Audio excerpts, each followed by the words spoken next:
Oh. Oh, yeah. I wanna go back to the early days when life was an escape. Now I just wait for better days. I lost myself. Oh, yeah. Button pushing, button pushing.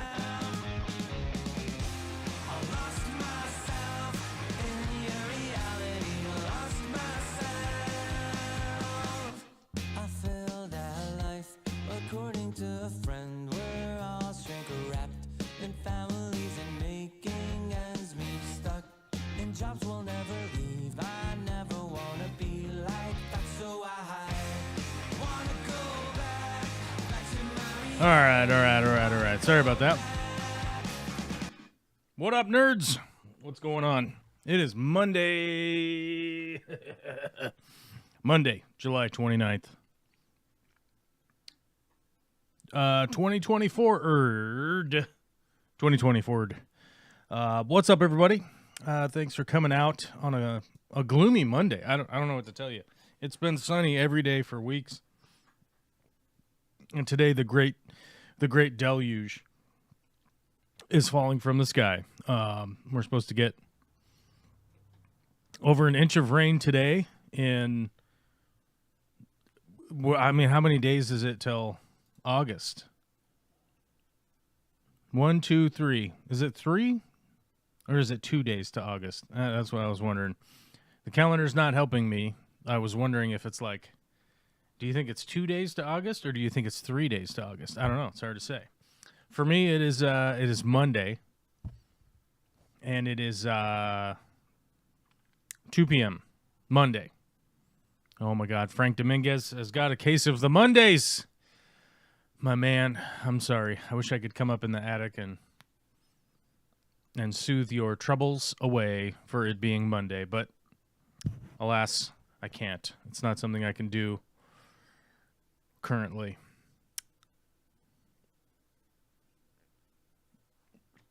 But yeah, like I said, it's raining like the dickens outside, and the temperature has dropped. So it's been super hot and sunny for quite a while, and then all of a sudden, here comes the rain. Alyssa Bentley says, I cracked my own windshield today a bit by too aggressively tossing my purchases into the car at Home Depot. At least I've got insurance to cover it, but damn, I felt dumb. How is everyone? I have done that myself, loading lumber into my truck. I've done that before, loading lumber into my truck. The inside of your windshield is decidedly so much weaker than the outside, right? The outside can deflect things, you know. It's a math thing, guys. If you're into math, you'll be able to figure it out. You know what I'm saying? But the inside is super weak to getting hit by things, and if you bonk a board in there, you're probably going to crack that damn thing. I've done that myself, and it sucks. Word to the wise, though.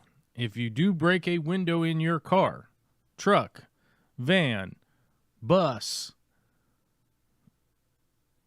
I don't know about Tesla people. I don't know. But regular vehicles, you know, legit vehicles, do not go through your insurance first and foremost. Call around to glass companies and say, I've got a I don't know what, a 2015, whatever, Toyota Yaris. I don't know, whatever wacky car you could think of, and say, I need a windshield for it. Can you quote me how much? They will look it up, and they'll tell you how much they'll charge you for it. Then you call the next window place and say, I've got this car. I need a windshield. How much? And then they'll go, have you gotten any other quotes or not? But let's say it's $249. And you go, and the last guy just quoted you $219 or whatever. But you go through shop around, because the insurance is invariably going to be More expensive and long term once you file the insurance claim, more often than not. So check on getting cash replacement before going through the insurance company. You don't want your premiums going up for the rest of your life because you accidentally broke a window. You know what I'm saying? You don't want that. Big shout out to myself, for gifting 5 memberships. Who was gifted 5 memberships? 187, the 187 Ghost, Carmos Creation, Joseph Lee, Mark, and Martin Ramirez were all gifted memberships. So hopefully those people at the very least hit the like and the share button at some point. Hopefully they do that. The Fish 5 guy says, "Whoa, what is this song? Mother of Pearl or some bullshit. I don't know. I'm not sure. Did you like the song or do you hate the song? I don't know." But they commented and said game over, and then I think they left. So who knows? Who knows what happened to them? They either liked the song or they hated the song. I don't know. We may never know. Oh, yeah. Who's first to chat today? Witchy Cat was first to the chat. Witchy Cat Mark. Witchy Cat Mark. Mark says, Fart Wizards ask everyone to hit the like button. Oh, of course. The Fart Wizards implore powerfully with their wizard magic that you're supposed to hit the like button. You're supposed to wiggle a button, I guess. Super weird. My birthday is Saturday. How is August almost here? Times are a flying. Yeah, this has been a fast moving year, regardless of how it seemingly has gone. It has ultimately gone by pretty quickly. I will say, quite odd how quickly it has gone by. I'll be honest with you, but it is what it is. As they say, as you get older, the years just go by faster and faster. So maybe they were right. I don't know. Maybe they were. Maybe they were. Maybe they weren't. We may never know. We may never know if they were correct or not. We'll probably be dead by the time anybody, and we'll know. You know, by the time anybody will know, we'll all probably be dead. You know, and then somebody will be like, "Look, we found the answer. It was written on this rock. Somebody kicked down the side of a mountain."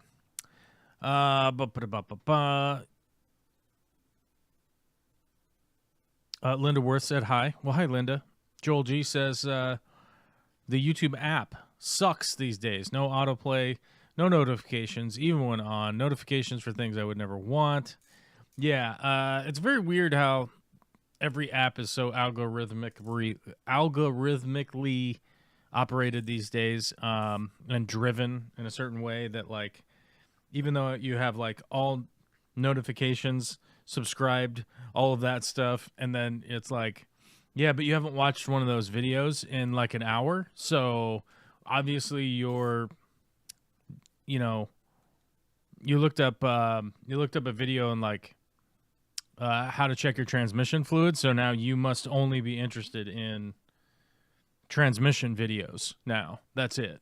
I mean, you haven't watched any of those fish keeping videos, you must be done with that for the rest of your life. You probably never want to see that content ever again. We're going to give you 400 videos about transmission fluid, how transmission fluid is made, how it's filtered, how it's shipped to stores. Yeah, it's a little weird. But we got to battle it as much as we can by hitting like buttons and shares and all of that stuff regardless. Poor folks love Corvus 2 with a $5 super chat. I'm going to hit the like button on it from the Witchy Cat. Thank you, Witchy Cat. Very much appreciate a super chat. Oh, I can hit a heart button too. I hit the heart button. There's a heart button. Oh my God, we love buttons around here. But thanks for the super chat. Appreciate it. Alyssa says, I haven't turned on my computer in months, so I'm particularly familiar with the randomness of the YouTube app for Apple. Lately, mine does autoplay. Yeah, I don't understand the autoplay feature. I have it turned on, and like sometimes it will autoplay to the next video, and then sometimes it won't. And there's also like, Nowadays, there's like a up next feature where you can make a list. And I'm just utterly frustrated by the YouTube app on a regular basis, which is, although recently I've been listening to a lot of audiobooks instead of audio YouTube, so maybe that's calmed my my disdain for the app. Fish Fam Link is here saying thanks, Witchy Cat, for the $5 super chat. Well, thanks to you, the Fish Fam bot. Reaver's here, been super busy. Anything new? Anything new? Yes, there's been a cavalcade of new stuff constantly coming down the pipe, like every week. And I don't, that probably is one of the biggest issues in my life right now. And a buddy of mine messaged me the other day and was like, how are things going? And I'm just like,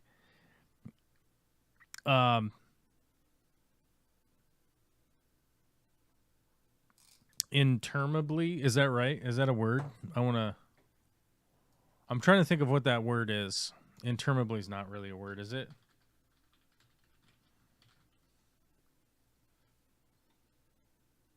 Or an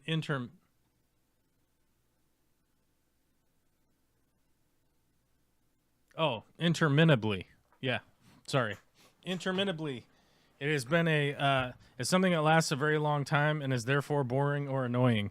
Yes, it's like everything has been that way of late, having or seeming to have no end. Interminable, that's right. Interminably. It's just basically how it's been going with the things to do list, specifically. Every time I mark something off the list, it feels like two things repopulate in that spot. If I have this big long list of things I got to get done, every time I mark one off, it somehow repopulates into two things. You know what I mean? And it has been like that for this months and months now. And I'm not enjoying it particularly. I'll be honest with you. I'm not enjoying not being able to just mark things off and then move on to a thing that I want to do. It feels like it's consistently being repopulated with a thing that like I don't want to do. And then and I have to do it right away before I can do the things that I want to go do and I want to get done. So it's been weird in that way. It's just been doing that for a while now, and two things have not been facilitating any of that, and a big part of that has to do with my spouse with her forced menopause because of her cancer treatment, and my daughter being 5, which I will say, there is nothing I can do about those two things. There's nothing that I can do to like amend those two things or somehow make them more tolerable, right? Because you can't change the fact that someone's 5. You just have to wait, and then eventually they'll be 6. And we can't change the cancer treatment for Vicky, right? So those two things are immovable objects, and yet they are consistently they're not running, like they're not operating problem free. Whatever update they were supposed to have, whatever new software they were supposed to download or whatever, like they didn't bother to download it. So it's been a really weird. It's been a really weird, at least like the last 2 months have been like that. I'm like, I get something off the list, and then there's 1, 2, 3, 4, 5 things added to the list. One of those things you will look back on and wish to have again, puke and all. Yes, I understand. Okay. To everyone that's like, oh, you'll look back on this fondly. Yes, because memories exist fondly like that, right? It's like the ex-girlfriend, ex-boyfriend, ex-spouse that you look back on and go like, oh, I wonder how it would have been. It would have been dog shit. That's why it didn't work out back then, but your brain doesn't remember it that way. So while I will always remember my daughter's childhood fondly, I will not recall her screaming and throwing things at me from the back seat of the car while we moved down the freeway. So, yeah. I will always remember her being 5 fondly with all of the fond stuff and the great stuff and all that, I'm sure. But I do not... I don't think I'm going to look back on the, like, almost car crash inducing tantrums, right? I will look back fondly on all of the good stuff, but yeah, you know, I'm not going to look back fondly like, oh boy, I miss the child tantrums, like the fit of rage that Olivia wasn't allowed to climb up the ladder that Vicky was already up on. Like she couldn't. I told her not to climb up the ladder that Vicky was already up, like 10 feet up in the air on a ladder. Olivia was climbing up the ladder from below, and I was like, "No, you cannot do that. Get down." And she screamed and cried for at least 5 minutes that she wanted to go up there, you know. And I'm like, "No, you can't. First off, somebody else is up the ladder. Second of all, someone else is up the ladder. Third of all, someone else is up the ladder already. You can't climb up the ladder when somebody else is up the ladder, you know." And she was crying because she just wanted to give Mom a hug, was her reasoning. Which the reality is that she wanted to climb up the ladder because it's a ladder, right? And she may have wanted to give Vicky a hug, but they both would have probably fallen off the ladder, realistically, if Olivia had gotten all the way up there. So then they would have been hugging and falling off the ladder. So, you know, and it's certainly stuff like that where it's like, you know, you tell your kid you can't go play out in traffic in the middle of the highway, and then they throw a screaming, crying tantrum over it, you know, and you're like, there's only one answer here. There's only one answer. It's not like, hey, tomorrow you can go play in the traffic. Hey, tonight you could go play in the traffic. No, it's just, no, you can't play out in the traffic. Martin Ramirez, what's up, buddy? How you doing? I think I gifted you a membership today, right? Yep. Check that box. Lamau kids. Totally valid to have a couple of complaints. Yeah, it's just one of those things, right? And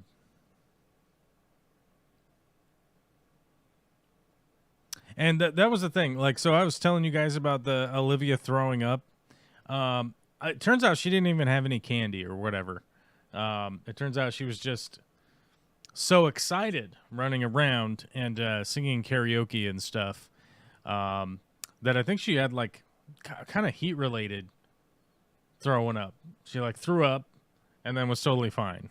So I don't know. And it turns out there wasn't even any candy there. So, I mean, maybe she had chips and stuff like that. So I don't know. It was a little bit ridiculous with the just how much stuff I needed to get done this weekend. I did post up on Patreon one of the pictures of part of this weekend's shenanigans that had to get done, which I probably will tell you guys about part of it next week. Like, just the average YouTube viewer. If you're an average YouTube viewer and you're like, I need to desperately know what it is that he's not telling us about, you can become a member or a patron and join up on Discord and read about it if you want. But I'll tell you guys about it next week. But this weekend was exhausting, I'll tell you that. A lot of ladder nonsense. But I did post up on Patreon the Tansy. If you guys aren't familiar with Tansy, what's the full? It's like Tansy liverwort something. Do.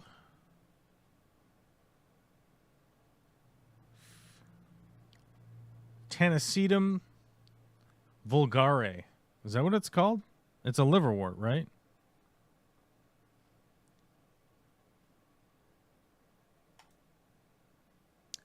Ba-ba-da-ba-ba.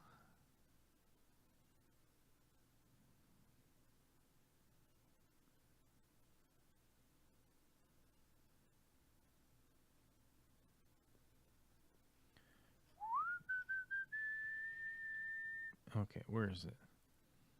Yeah, Tennesseetum vulgare is, I believe, its full name. It's a real pain in the ass plant. Real pain in the ass plant to deal with. I'll be honest with you. Let me see if I can't find. Let me see if I can't find. Where's its? Oh my god! Of course, you get like the Shop Tansy. There's a Shop Tansy website. Like, how is that fucking useful? That's not useful at all. I just want like.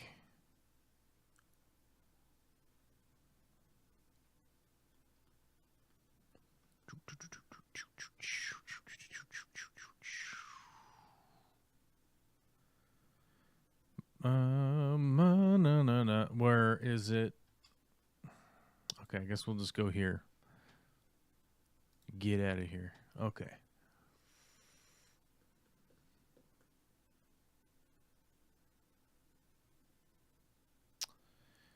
It's also known as common tansy, bitter buttons, cow bitter, or golden buttons.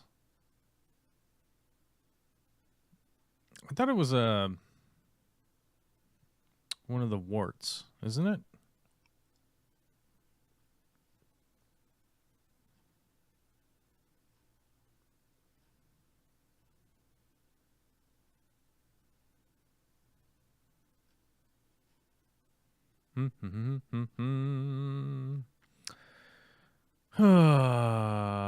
Yeah. I was gonna give you guys the breakdown on it, but I thought it was one of the warts, but I don't know. Oh, it's a ragwort. Okay. Anyhow, it's perennial, herbaceous flowering plant in the genus Tennesseetum in the aster family, native to temperate Europe and Asia. So it's not even supposed to be in the United States. It has been introduced to other parts of the world, including North America, and some areas it has become invasive. This plant is an absolute pain in the ass. And the reason I say that, here it says it's a perennial. We know it to be a biannual, but let's just call it a perennial because the paper here says that it is.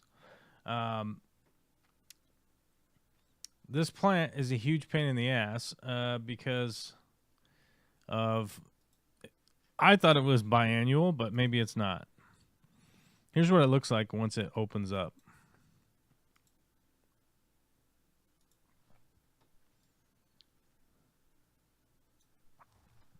So it's kind of cute. Got some cute flowers. It's got this, the stalks under on the bottom of it turn red. The top of the leaf area is green. You get these yellow buds. They start out round like this, and then eventually the leaves open up on them, or the petals open up on them. It's not great once the petals start to open up because you're getting close to them turning to seed, and they may or may not seed once the petals are open. I don't know. I know it's not good, and that people are like, you got to get them before that. But either way, we couldn't get them before that. So either way, we had to pull 5 big garbage bags of these off the property, stuff them into the garbage bags because we can't let the seeds get loose. So the big reason for that is that the tansy will grow out in the field, and the cows walking around and stuff, they won't eat it when they're just walking around. When they're just walking around, they won't eat it. Okay? And they know it's toxic and it smells bad. So they don't eat it if it's sticking up as a flowery plant. But it doesn't have flowers on it until it gets pretty tall, right? The flowers, it needs to be like 2 feet off the ground before the flowers open up and show themselves to be these little yellow flowers. When it's lower, it's this green leafy looking little little bastard. And the bigger issue is that if you have tansy growing up all over the place, the seeds get blown into the hay fields and the fields where cattle feed. And as they're feeding on stuff, they'll accidentally eat the tansy because it doesn't have the big yellow flowers yet sticking up, right? And so that's the big issue, is like it has more to do with it being spread all over the place. It causes a problem. Now, and also if it's in a wheat field, a field where they're cutting for cattle feed, that'll all get mixed in with the hay, and the cows and horses will just eat it. And if they consume it, it shuts down their liver, and there's no known way to get them to recover from that. They just basically, just don't recover. So, Vicky's family has some property down in the South End. You guys may or may not have seen the videos of us making the RV pads and stuff like that of them. And whatnot is one of the big issues down there is tansy popping up every spring, and there's a local government, the big government, guys, big government comes around, and they have their binoculars and they look around and see who's got tansy in their fields, on their property, maybe in their side yard and didn't notice it, something like that. And they send out a notification to everybody that this is a noxious weed.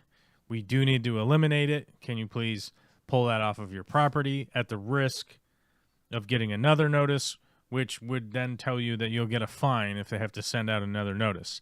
They have no real intention to send out those fines. They don't want to fine people.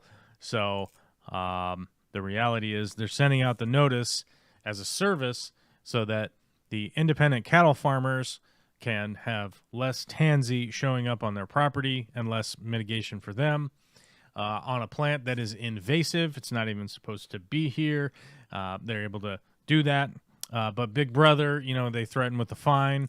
So, of course, the libertarian right-wing wackos will start losing their minds that big government's out to get them, and they're going to get them. They're going to get you, and boogity with the boogity man. But I find it to be a useful program that not only helps small businesses, but it also helps local ranchers that are farming for themselves. We, in fact, have a local rancher across the air quote street. I'm going to say street. It's a dirt road. Who farms himself 12 head of cattle a year. And I think we're going to be buying a half a cow off of him this year. I'm not 100% sure if we're going to or not. I think that's the thought, that we'll probably buy a half a cow off of him so that we could have beef until next year. Half a cow will last us a long, long time. Considering we mostly...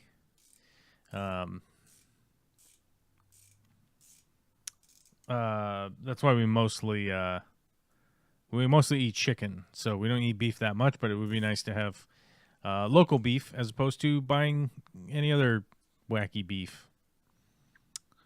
Folks who cut for orchard grass. Oh, yeah, beat me to it. Yeah. Yeah, that's the big deal is that like cutting grass for feed and whatnot, that's the real big problem is with the tansy, is that the cows won't eat it as they're walking along, right? The horses won't eat it if they're walking along, but if it's in that short stage and they end up mowing it and baling it up into the hay, the cattle will end up eating it, and that's the big deal. It's because they're just like munching along, and there's nothing there. There's nothing there that they're really smelling or whatever because it's diluted down, but it causes their liver to just fail, and then your cow or your horse or whatever is just going to kick the bucket, and it ain't good. Really expected you to say it'll last till the cows come home. Yeah, well, you know, I was eyeballing them. I was eyeballing one of them this weekend. I was like, I forget what number it was. I think it was tagged 350, I think, or something like that. I don't know. I can't remember what tag. 356? I don't know. I was eyeballing one of them like, are you going to be dinner? Are you going to be dinner this winter? Huh? Are you going to be dinner this winter? Sweet cows, really nice cows. But as you know, that's how the world works. We all need dense protein to survive. For our brains to survive. And those of you that will start bitching about being vegan, I was vegan for 5 years, many years ago now. Is it possible to be vegan? Yes. Do I think it's healthier to be vegan? Only if you are incapable of making positive food choices a majority of the time in your life. I think that's really the only benefit, is that it creates an environment where the person who's eating has to constantly think about what it is that you're eating, as opposed to, just eating stuff. Although I do have some potato chips right here, so who knows? Maybe I should be vegan, but potato chips are vegan more often than not, so is it a good choice? Nope. It is a bad choice. Meet the meat. Yes, sometimes you got to meet the meat, and say hi to the cow, whatever the number of the cow is. I don't know. They don't have names. They just have numbers. As far as I know, I don't know. I would have to ask John if he had names for him. But he doesn't seem like the kind of guy who would name his cattle.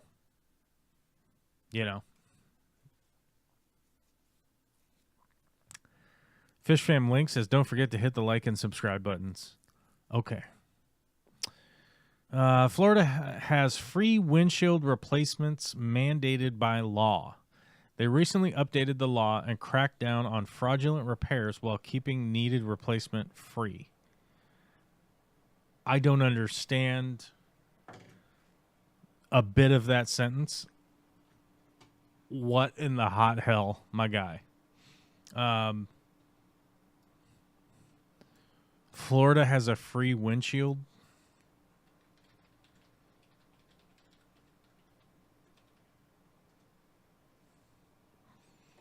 A free windshield replacement law? Yes, windshield repairs are usually free in Florida if you have comprehensive or combined additional coverage on your car insurance. Oh, that's if you have full comprehensive coverage, right? Comprehensive insurance. Okay. It's starting to make more sense now. That's if you have comprehensive cover. Do you even have to have...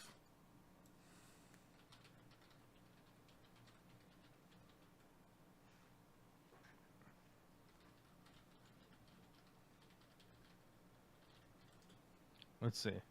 Yes, Florida requires drivers to have car insurance to register a vehicle and legally drive in the state. Drivers must also maintain continuous coverage throughout the registration period, even if the car is not in Florida.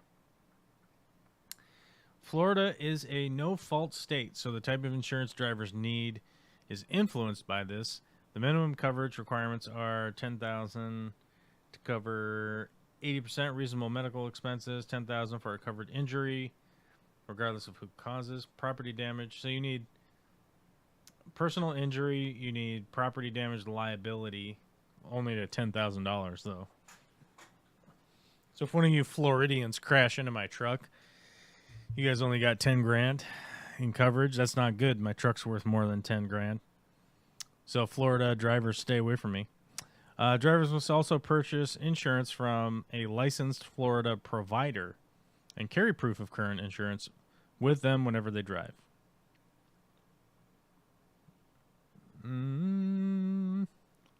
Okay, so you have to have insurance, but you don't need to have comprehensive in Florida. Okay.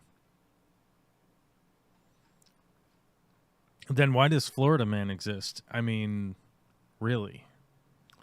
Why? Long story short, her had to pull all the tansy out of the property, and the property is completely overgrown right now. Vicky's cousin broke the shackle. To the extent of my knowledge, it was Vicky's cousin, because it was re-welded back together in a way that had that vibe. Vicky's cousin broke the shackle that holds the brush hog onto the back of the tractor, so that when the brush hog is running, it doesn't turn to one side or the other too much and run into the back tires. That was broken, and so I couldn't use the brush hog this weekend to knock down the insane amounts of overgrown blackberries, grasses, noxious weeds, and whatnot. Yeah.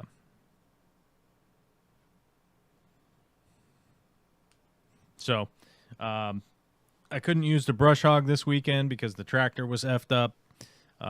So I had to go walk around and get all the tansy out of the ground. That was 5 garbage bags. And then Vicky got super mad at me because we left them tied up at the property down there. I'm like, there's 2 of us. There's 2 adults here. I got the cooler. I got the barbecue put away. I got the generator put away.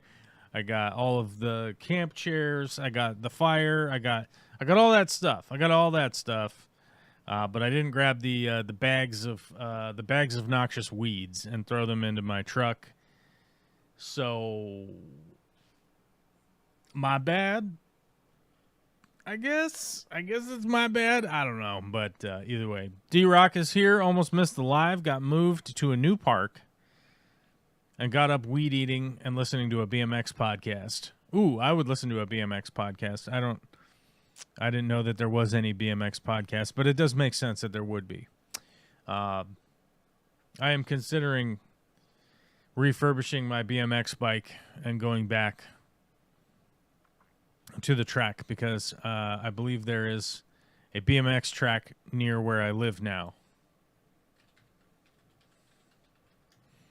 I'm gonna locate it.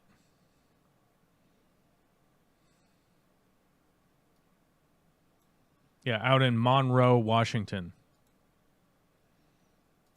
I live, I don't know. It's driving distance. I don't know, what, 45 minutes or something? I don't know how far away it is, but it's within, I could drive out to Monroe. Everyone calls it Monroe, but I'll call it Monroe just in case. Just because it's funny. But you know how it is. You guys know how it is, right? You guys like BMX. You guys like riding BMX. Or I could drive up to Skycomish, which might be worthwhile because it might not be as busy. But either way. I'm considering it. I don't know. I don't know if I'm too old for any of that business now. But, or if I'll ever get the chance. That's kind of the bigger problem is like, I don't even know if I'm going to get the chance to go do that. Oh, that's right. I forgot to open the green room. I'm going to open up the green room today because I forgot. So I'm going to do it now. Green room's open. If you're a member on YouTube or on Patreon, you could call in through the Discord by going into the green room and just yelling into the microphone. You know. Second year freestyle is in the Olympics. Second year or second Olympics? Because the Olympics only every 4 years. Is BMX like? Is this the second time it's in the Olympics?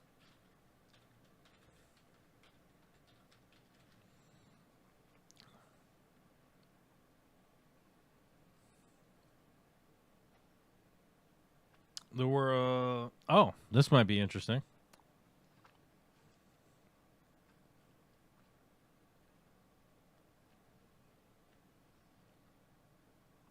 First medal event on the 2nd of August is for the, which one?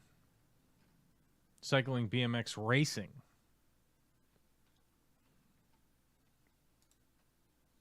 Racing and freestyle. Yeah, I can't really do the freestyle all that much. Too many flips and shit. You know what I mean? Too many flips and shit for your old boy here. I'm too old for that.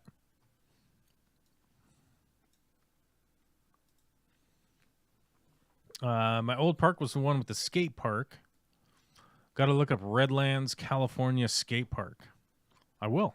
Let's look that up. I'm going to take... Oh, shit. What happened to chat? Did I close the chat window? Oh, my God. I was just trying to move it. There we go. Redlands, California. Skate BMX. Let's take it out. Let's take a look. Probably show you guys what I'm looking at, but we're going to find the actual...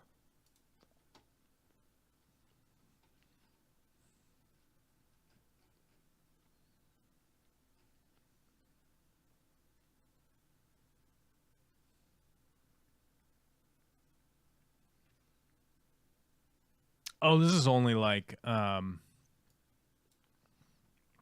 this must only just be like a freestyle space, right? Because it's mostly a skate park, but they let BMX riders come hang out, right? Ride around, do flips and shit. Users are required to wear helmets, elbows, and knee pads at all times while in the active riding area. Okay, got it. Food, beverages, and smoking allowed outside the skate park only. Yeah, don't bring your food in there, you jerk. You jackwagon, eating your giant wet burritos while BMXing. You know, you all like got yourself a plate with a wet burrito on it, riding around on your skateboard. You know, on your old school 70s style banana stick. What were those called? Those little skinny skateboards. They're called banana something. You guys only have skating at this park. There's no BMX. I mean, I guess you could do the BMX. You could ride your BMX bike around and do a flip. You could do a 360. You could do a 720. You could do 14,000. Just depends on how many revolutions your human body can handle. Can you handle 14,000? How many spins is that? 14,000 divided by 53 spins. Oh, good Lord. I could not do 53 rotations flying through the air. I couldn't do it. I'm sorry. I know you guys are like, oh my God, you could do so much. And I'm like, yeah, probably, but not 53 rotations while flying through the air. I'd shit and throw up at the same time. In my pants and on my shirt. The throw up would be in my pants and the shit would be on my shirt. Yeah, don't ask how that works out. It just does. I've heard of river racing, BMX with spikes. But that seems to be a Northeast thing. Yeah, on like frozen rivers and stuff. Yeah, I mean... But we don't really have that. We don't have the frozen rivers here, west of the mountains. Or even east of the mountains. We don't really have the frozen rivers in western Washington. The 187 Ghost says, thanks for the membership. You're welcome. You're very welcome. I do what I can. Even with the power of fart propulsion. I don't think I could do it. I don't think I could do 53 360s. I don't think I could pull it off. I would die. I think I would even die, you know. Still have my Haro Zippo BMX bike. I mean, if you had a Haro back in the day, you were on baller status, right? I have a nice red line that I got as an adult. I had all sorts of bikes when I was a kid. But as an adult, I got an adult red line that's full size for a grown man. Carmo's Creation, what's up, dude? Second time surfing is in the Olympics. Unfortunately, the coral reef has been damaged to build a new judge tower. Oh. Are they surfing in France? Is that what they're doing? What? Where are they surfing?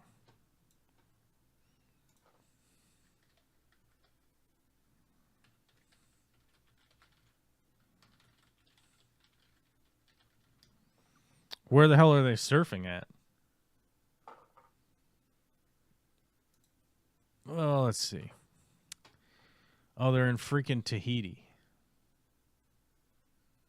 Oh my God. Yeah, I gotta log in to USA Today, apparently. Oh my God. Gotta manage the cookies. We have to manage the cookies. Reject all the cookies. Okay, here we go. Oh my God. We have to reject all of the cookies. Although if somebody brought me cookies right now, I'd probably eat them. If you brought me cookies, I would eat your cookies. You know what I'm talking about? I would eat them, dude. I'd be like, oh my God, I'm going to eat them cookies. Surfing is apparently in Tahiti. First medal, July 30th. And welcome to the website, okay? I guess we got to go over here now. Surfing.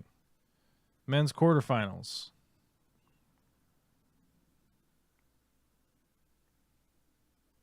What's PER? What's PER? Alonso Correa flag? What?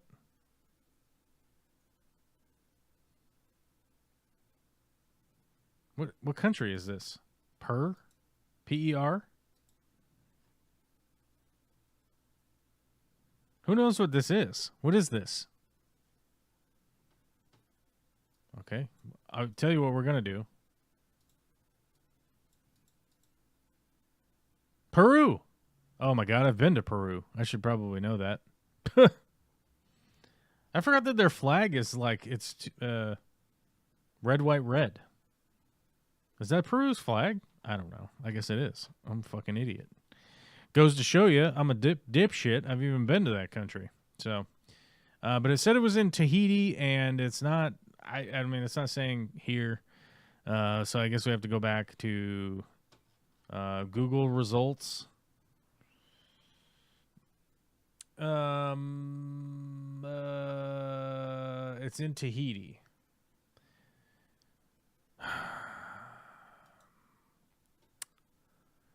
2024 Olympic surfing is in Tahiti, 10,000 miles from Paris. Here's why the location is perfect for the event. Surfers are competing off the coast of Teahupo'o. I don't know how to say that. A village on the southwestern coast of Tahiti, known globally for its powerful waves. Okay. So the Olympics are just all around now because we have surfing now. We got surfing now. Okay. Okay.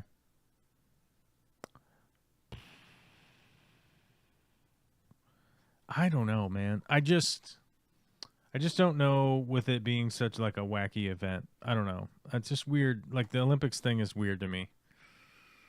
Like I feel like they should just have a place where the Olympics are held every year, as opposed to it being this weird spectacle thing where they go to a different place every 4 years and they build all this shit. And like you said, I mean, I don't know. I can't find the coral reef damaged by the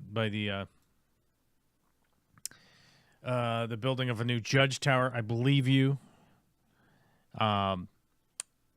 Whether it's true or not, something was damaged from building a judge tower. So, not great. Not great exactly. And I think the bigger issue there is that like if they do surfing again 4 years from now, do they do it again in Tahiti? Or they move to another venue again and build another guard tower. I keep calling it a guard tower in my head. They have the guard tower where they got the snipers up there to shoot the surfers. So my issue is that they're probably going to build another thing somewhere else, and they just keep doing this every 4 years. They build all this stuff. The tourism doesn't really count for anything. It's just a big money suck, which is the problem. I mean, I don't mind watching the sports. The sports is great and all that, but Yeah, it's just weird. It's just weird that they keep doing it every 4 years, and it's just, it's just crazy. The Olympics is that. The Olympics, that is, not surfing. I don't know. There's a bunch of stuff in the Olympics that aren't Greek events anymore because they add new ones to it. They add new events. So I I don't know. It can't all be the hammer throw all the time. Is my point. Most I've done is a 720. Yeah, I think that's probably the extent of my spinning 360s is probably 720. And snowboarding or BMXing or scurfing or any of that stuff. I think the most I've ever done is probably a 720. I was never a skateboarder either. I never liked skateboarding personally. I like that people like skateboarding, and I like that they like doing it. And I'm fairly entertained by well shot, well thought out, well edited skateboarding videos too. You're like, hell yeah.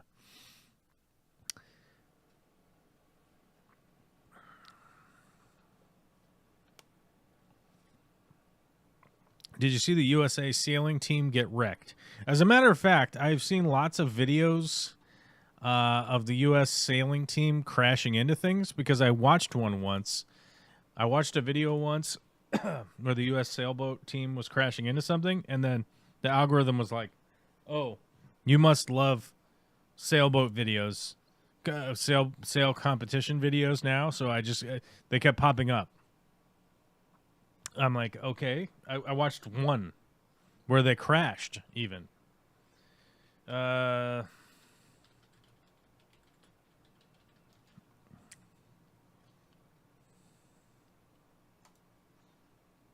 Being skippered by none other than. We got to turn the sound off, or we're gonna get a copyright infringement. Oh, here we go.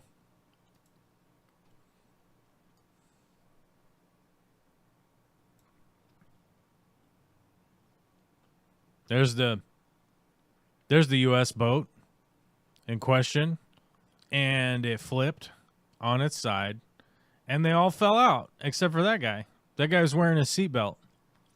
That one guy's wearing his seatbelt.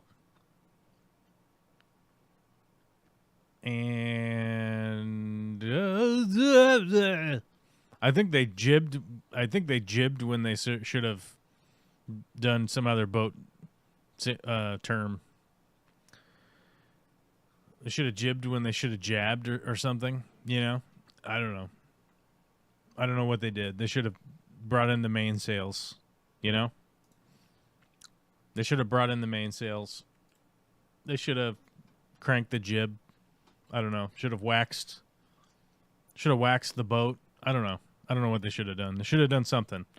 But yeah, the those competition sailboats constantly crash into each other and get in wrecks and get flagged for cheating and false starts and all sorts of stuff, which the whole thing is just weird to me because they have a rolling start.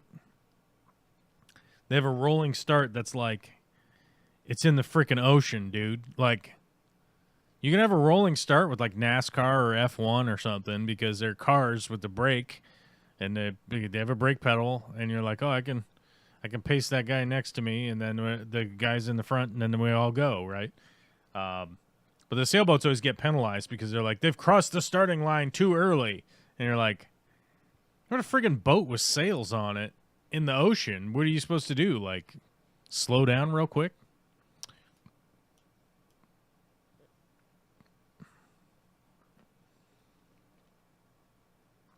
Pronounced Chupu? Is that how it's pronounced? I don't know. I haven't been to Tahiti, so I don't really know what's going on there. I would like to go to Tahiti sometime, though. I think it's in L.A., the next Summer Olympics. I think that's right. I think it's Los Angeles is next, I think.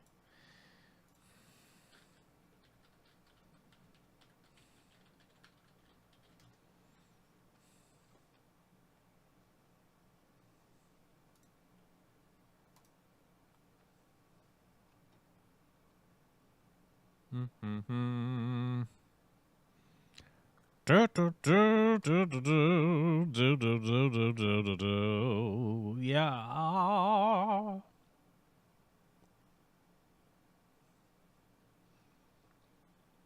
Summer Games right now is in Paris, France. Winter Games next in 2026 in Milan, Italy.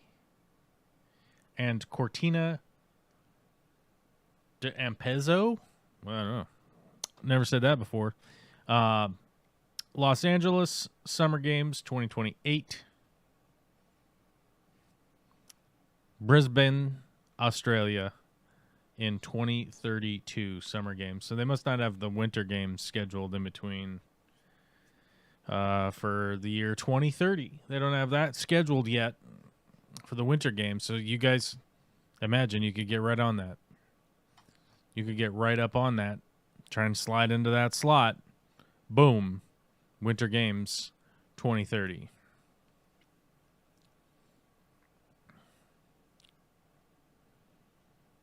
Who's saying wax the squid? You got to wax the squid whenever you can, you know? Wax the squid jib, you know? Then hoist the mainsails. Hoist up the John B's sail sea. How the mainsail sets call for the captain ashore. Yes, there you go. They just do it. Like, okay. Mickham, good to see you, though. Hey, good to see you. Good to see you, buddy. I was thinking Southern Cross, but that works. Yeah, you know. Used to be a big thing when I was a kid, like a huge event, but not so much anymore. Yeah, I mean, I think the spectacle is quite overblown nowadays for what it is, and I think realistically, there is definitely something to be said for just setting up permanent. These are where the Olympics are. This is where the Olympics is every 4 years, and just do that. Yeah, because it's not. This whole moving it around every year is not a great, or every 4 years. I keep saying every year, but every time they do it, moving it around is seemingly a big waste of money, a big waste of resources, and it's not really doing any of the benefits that that they propose to bring to an area, right? The fish tank behind me is doing better than it was before. You guys still can't see it yet because it's out of focus in the background. That's how this works. The algae problem is almost handled, which is good. I had a big giant algae outbreak because went away on vacation and completely lost my buffer in my water. All the buffer just gone, basically. So we had a big issue when I got back from vacation a while ago, and we've almost fully recovered. All the plants are growing again. Everybody's healthy again, and happy to say that Puffy is doing quite well. The tiger antlers that are in there are doing their usual thing of eating, swimming, and having sex with each other and making babies. That's basically all they ever do, and they're still doing it. And so plants are coming along. The algae is almost clear. I'm thinking about setting up a secondary camera that I'm going to put right in that tank or in one of the other tanks. Look at that big giant pile of wood that's there and there now. There's been a lot of carrying around wood and building stuff over the last little while, and it's piling up. The projects are piling up currently, so that's not a bad thing. We got work to do, stuff to do, got to make money, you know. So the tank's doing good. I have found out that Puffy will eat bloodworms. He really likes to eat bloodworms. He loves eating frozen bloodworms. He also will eat mysis shrimp, but not frozen brine shrimp. So luckily, we can amend his constant snail eating with a little bit of other foods. I've been trying to train him onto other foods, and it's been going quite well over the last couple of weeks. I can say honestly now he won't eat baby brine shrimp, the frozen kind. He won't eat live ones either. But he will eat frozen mysis shrimp. He likes that, and he likes frozen bloodworms. Absolutely will not eat freeze-dried bloodworms. Doesn't even think that they're food. So that's a benefit. And he's back there right now taking a nap because I gave him a block of bloodworms earlier, and he's all fat now. Oh no. Nope, never mind. He's not taking a nap. He's still eating. He's in the bushes right here. Right in or right there. Maybe he's right there. He might be right there. Eating whatever is left of a block of bloodworms and mysis shrimp. But he's all fat and bloated right now because he's been gorging, because that's what puffers do. They eat like crazy. Oh my God, Witchy Cat's here in the chat. What's up, dude? Nothing. Just thought I'd. Sweet mother of pearl, I had you turned up loud. I was rocking out hard. Hold on. Okay, there you go. How's that? I have to remember to whisper for the first word when I come in, since you always do that. It's just turned up loud because I'm busy listening to You're jamming while you're working. Rage Against the Machine or something and screaming. You know. What's up? Raging How's it going? against- Okay. Just okay? Just okay. Just okay. Just okay. Just a bummer. Just okay. No, not a bummer. Just Oh, okay. not hugely exciting yet. We're maintaining. It's Mhm. maintenance day. It's Monday. Maintenance Monday. Maintenance Monday. That's why I got some potato chips over here. They're the cheddar ones. There you go. Ooh. Yeah, it was homemade Mexican soup and corn chips day here, so I'm feeling the chip vibe myself. Oh, I found a new Mexican restaurant that is old. Okay. New to me, but it's a Where new one we're going to be going to from here on out. Who? Where at? They brought the chips. Ish. They brought the chips. Didn't even ask if we wanted chips. Just brought them. Nice. They have fresh pico de gallo. Oh, that's the best. They had fresh salsa, which is actually spicy, so that's good. Nice. Beans and rice were good. Tortillas were good. Blah blah blah. But here's the big differentiator. Okay. I go to a lot of Mexican restaurants, and over the last, I don't know, probably 5 years, they've been like, you got to ask for a refill on chips if you want it. I even went to a Mexican restaurant recently out in Eastern Washington that you had to order chips and salsa Mm-hmm. and pay for them. Mm-hmm. Because Eastern Washington sucks. Anyhow, Who you telling? and Yeah. here's the big deal. Like, the quality of Mexican food has been declining. And as a trained chef, I know the decisions that they're making. I can get a Right. dinner. I can get a dinner from a restaurant and go, okay. Carne asada is supposed to be skirt steak. It's supposed to be marinated. It's supposed to be thin cut. And tender. And not cooked to shoe leather. No, it's supposed to be skirt steak. Skirt steak, you cook it well done, it's still tender. That's the cut of meat. No, I get that, but it still Okay. shouldn't be so chewy that it kills you. Anyway, go on. So, Skirt steak, even well done, is not chewy.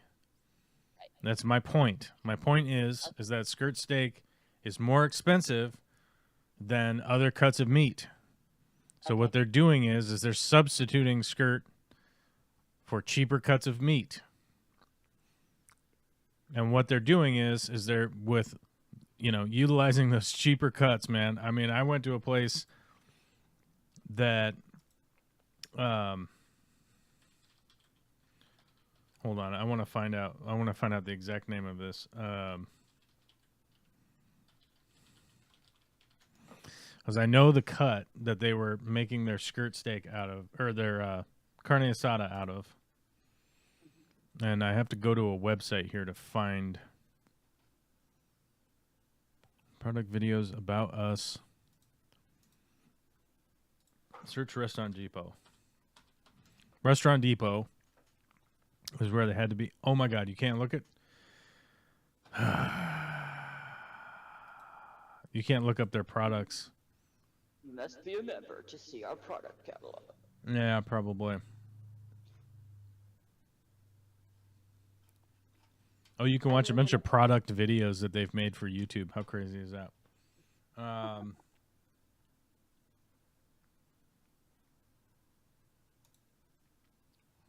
trying to think of what they call the cut. Oh my God, you have to be a member to log in? You have to be you have to log in to see what Restaurant Depot has. Oh my God. What a piece of shit company. God damn it. Okay. Hold on. Okay. We're going to find it. We're going to find it because I know what it is. I live surrounded by a large Hispanic community. I have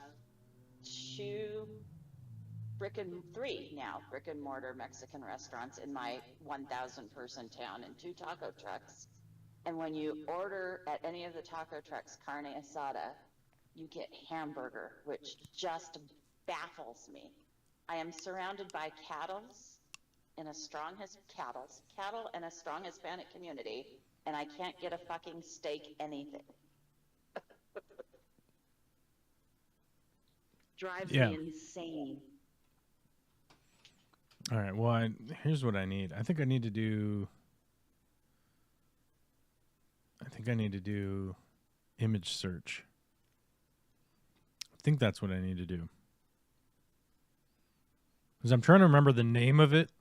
There's a name of this bag of beef that you get, and I can't remember what they specifically call it. And I'm trying to remember what it is. But it's literally like, it's pot roast meat, right? And the Mexican guys, they're buying it and they're cutting it up and claiming that it's like, oh, this is carne asada. And I can't remember the name of the bag. There's a specific name that, what do they call it? Cushion meat, I think? No, that's not right. There's a name for the bag. That's why I'm like, oh, I need to go to Restaurant Depot and look this up. I would have been more prepared if I knew we were going to go on this Mexican food rant. But I'm trying to remember the cut. But it comes from Restaurant Depot. And it's essentially where is that cut? I just want to know. I want to remember now. It's been so long since I've gone to Restaurant Depot because that place just sucks. Oh, it's the rump cap. That's what it is. Okay. So it's this rump cap cut. Let me see if I can get a good picture of it. Which sounds much more fun than it is, apparently. But okay.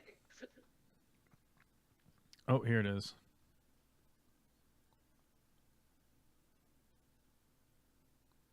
No, it's not that one.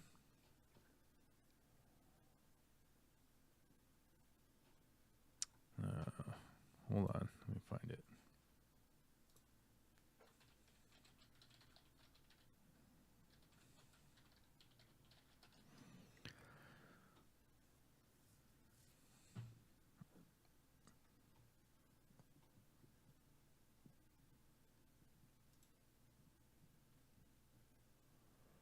Yeah.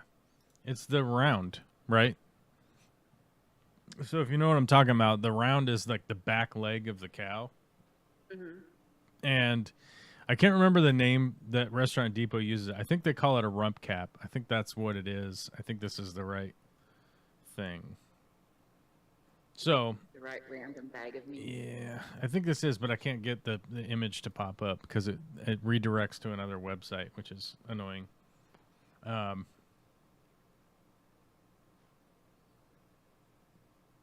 Yeah, it's not working. Anyhow, so the whole rump of the the rump of the cow, essentially, is for pot roast, right? It's essentially the easy way to explain. It's beef stew meat that's going to be in. So here's the image that I got. Let me just.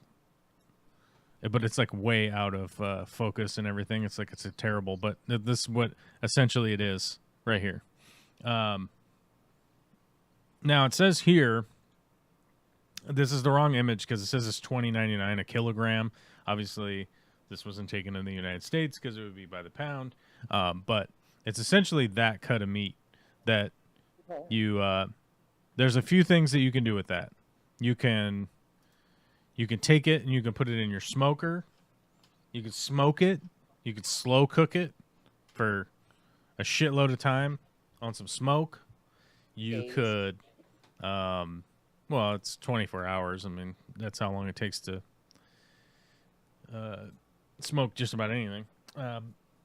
You could take that, you could cut it up and make it into a beef stew. So it's super tough meat.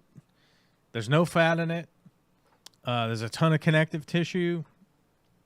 And it's intended to be cooked over a long, long period of time.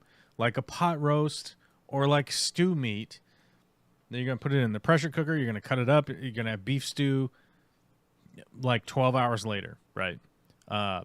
So the big issue with that is that it's the cheapest cut that you can get from like Restaurant Depot, the restaurant supply stores, cash and carry, any of those kinds of places. And instead of, biting the bullet and making their carne asada out of skirt steak, they're making it out of this cut. And the place I went to in Eastern Washington literally took that whole rump cap and they must have been putting it through a slicer because it had the cap fat on it, had the connective fat on it, and they didn't even cook it on a grill. They cooked it on a plancha, the flat top. Mm-hmm. And they're like, here's your carne asada. And it's like, is this edible? Technically, yes, this is edible. But is this $22 worth of culinary fucking presentation? Absolutely not. Absolutely not, which I would have expected the local Mexican population to like riot and burn the building down, but they just were acting like everything was normal.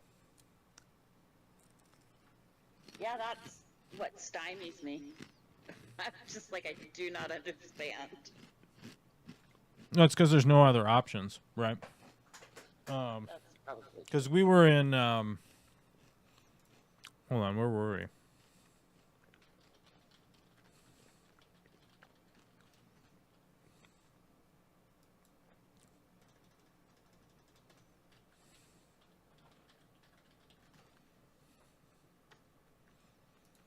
I'll find it on the map.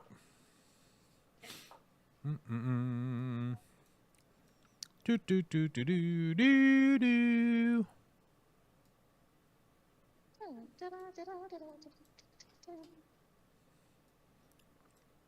We were in Mattawa. Oh, when you're down in the gorge, right? Mm-hmm.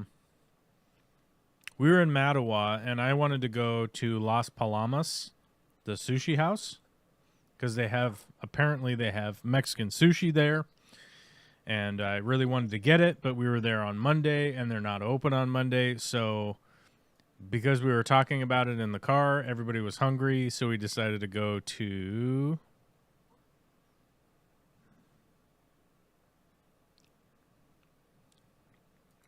Where did we go? Tacos Parrilla?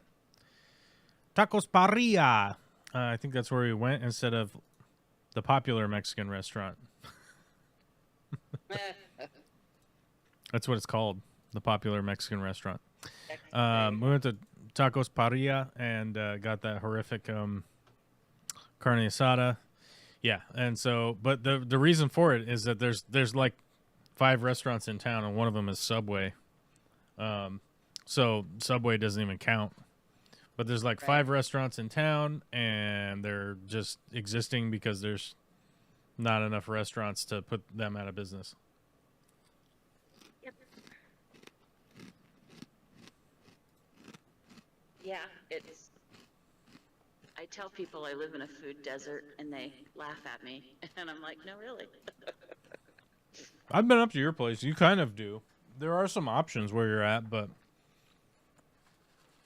they get rough, you know. Or you got to drive into, you know, you got to like drive to Twisp or something, you know. Yeah, yeah. Well, if you can, right? This time of year, that's a problem. Mm-hmm. Got to drive through the fire to get to Twisp. To get, what are you going to get? If you go there, what are you going to get? There's a couple of good little, like, hole-in-the-wall places I hear in Methau. I haven't actually been there, though, so. There are for sure in Methau. I know that. But I don't get around that far because it's no fun to go anywhere by yourself and eat. That's true. Kind of a bummer. That's kind of far for you. So let's see. Where would you go? Hi, Jordan. Where did we go to go try and get Thai food when we were there? Joyful Thai. What? I can't remember the town name. Oh, Tenasket. Sorry. Yeah, Tenasket. It's not showing up on the maps for some reason. That place cracked me up. You open the menu, and the first thing you see is tater tots. Yeah, I'm all like, what the fuck, bro? But the problem is, like with their menu as an example, they work so hard to try to please literally everybody on the locals. But you And should never so- do that. Never do that. Right, their Thai food suffers because, Mm-hmm. it drives me nuts. Yeah, the Thai food suffers because you're wasting time making tater tots. That's what cracks me up. My daughter used to love when we visited her grandmother to go to the Chinese buffet in Moses Lake. And they always had things like German sausage stir fry. And I'm like, oh, God. What are you doing, Moses Lake? This isn't Golden Corral. Yeah, that's the weird thing. Like, I don't know. Golden Corral sucks, man. I've been there a few times, and that place just is a fucking dump, dude. Wouldn't go there again. No. My dad's wife really likes Golden Corral, so once every 10 years or something, they convinced me to go there. To talk you into it. Mm-hmm. They think you might have forgotten from your palate will have forgotten from the last decade. Well, I'm like, if you want to go to Golden Corral, like, why don't we just go to like Texas Roadhouse? At least it's decent, right? At least it's decent. They got those honey corn Those muffins rolls. or whatever, or the rolls, honey butter rolls. I haven't seen a Texas Roadhouse in Washington State ever. Yeah, there are a bunch of them. There's a billion of them. Really? Okay, I must have missed those. Well, I just looked it up. Technically, there are 8 in Washington. Kind of like a billion. But there's also Jimmy Mac's Texas Roadhouse. Okay. Which is good. That one's down in like Auburn or something. Okay. But I'm like, so I'm looking up steakhouses right now. There's Mizu, the Japanese steakhouse. You could go to a Japanese steakhouse. Yummy. That's good stuff. Yes, it is. You could go to Jimmy Mac's Texas Roadhouse. There's a Texas Roadhouse in Bellingham. We could just go there. We don't need to go to Golden Corral. You know, my dad lives up in Oh, that's holy. No Golden Corral. Well, my dad's up in Anacortes, so he always like, let's just go to Golden Corral. I like that. which he doesn't really like it. His wife does. I Which can eat all the fried chicken I want. I think next time I'm going to argue, why don't we just go to Texas Roadhouse? There you go. Ooh. Fight at the hummingbird feeder.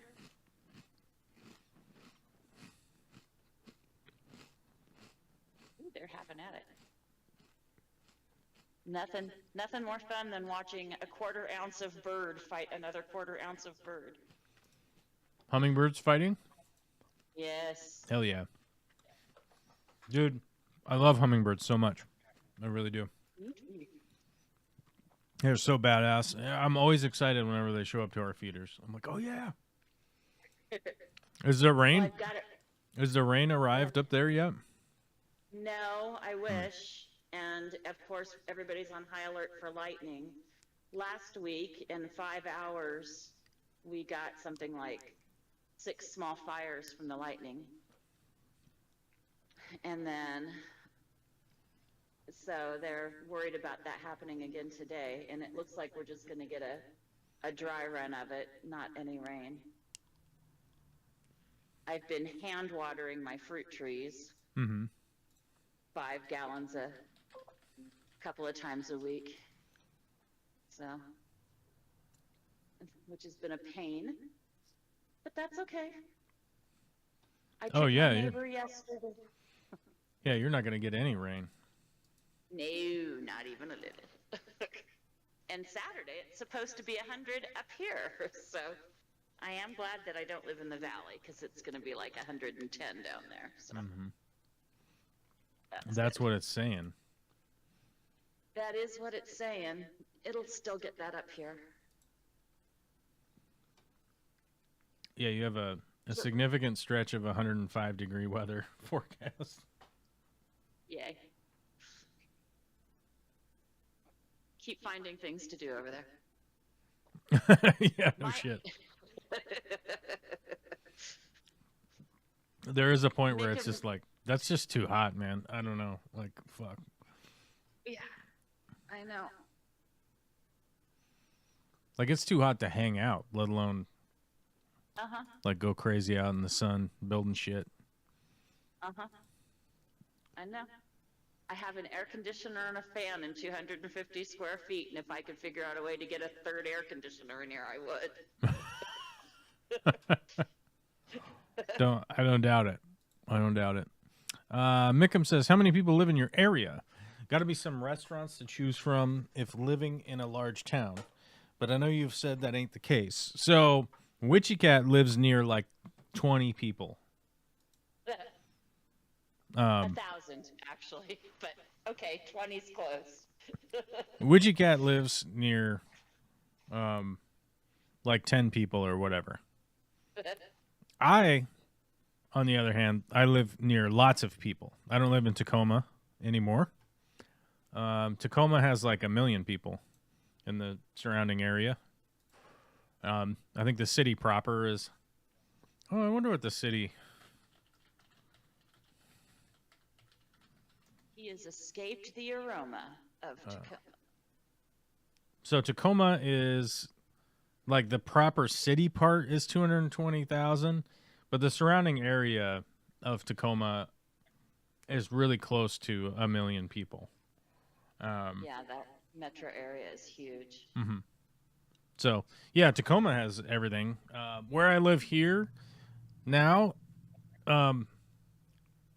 it's not super inhabited right where I live, but I live up north now, and if I really wanted to go somewhere, I can just drive there. It'll just take a little bit longer. But I live up north now,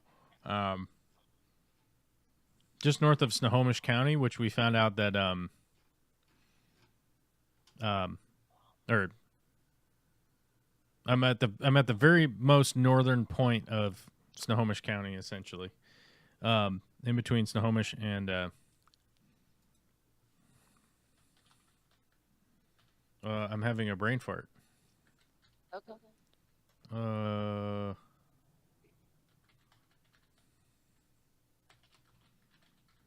What's the next county over? I'm having a... Skagit. Is it Skagit? No. Yeah. Oh my God. I broke the Maybe it is computer. Skagit. Yeah, the next Again? the next county is Skagit. Yeah. Yeah. And so whatever I need to, wherever I want to go or whatever, like I can just go there. I have access to pretty much everything where I live. Now, where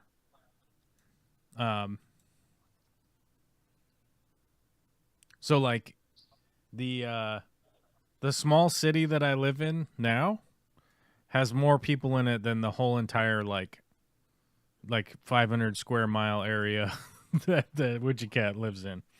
Yeah, I live in the largest county in Washington State with the smallest population. Yeah. It's the biggest county with the smallest amount of people in it. Yes, Yeah. as reflected by both our tax rate and our law enforcement. Right. You got just sheriff. Like Yeah, how the many? sheriff. You got one. Just one. Yeah, it's Frank, you know. Yep. Now, Border Patrol. I can get 30 customs officers or Border Patrol officers at the drop of a hat. Right. But I can only get one town policeman and one sheriff in about a 5-hour period. Right. That said, our firefighters are a dedicated crew, so that part's good.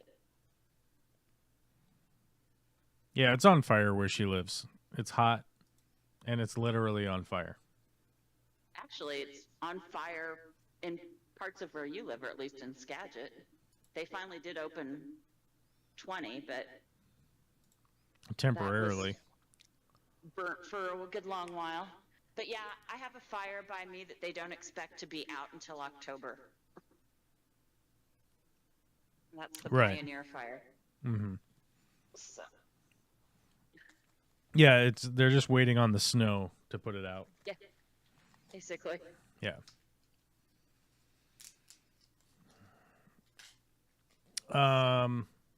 Sounds a lot like countryside in Sweden, lots of nature. Yeah, but more toothless people. Yeah, lots of nature, but a higher propensity for toothless people that might have scurvy. Yeah. May or may not have scurvy. You don't know. Well, we have a lot of fruit here, so scurvy isn't so much. Not a lot of I mean- citrus though. Not a lot of citrus Yeah, though. Fair. That's And fair. to be clear, the white people don't eat it very much. Well, they eat the cherries. The whites don't really eat the fruit all that much. Yeah, Joel's side has much more nature than I do. I have sagebrush. Joel Yeah. has actual nature. Tumbleweeds. Tumbleweeds, nature. I mean, Eastern Washington is beautiful. It really is. And it's a great part of the world. It's not green a lot for any kind of period of time. It's green in the spring for a little while, and then it just roasts to brown. The only reason I have green to see is I have aspens by me, and they stay green until they turn gold in Mm-hmm. the fall. But yeah, I'm only over here because I can't afford to live on that side. So this was the closest I could get to home. True facts. True facts. So, and it's not Missouri. It's not Missouri. It's true. Not Missouri. So Oh my God! Actually, one of the funny parts of this weekend, we met up with some friends, and they had been having cocktails, and whatnot, ruh-roh.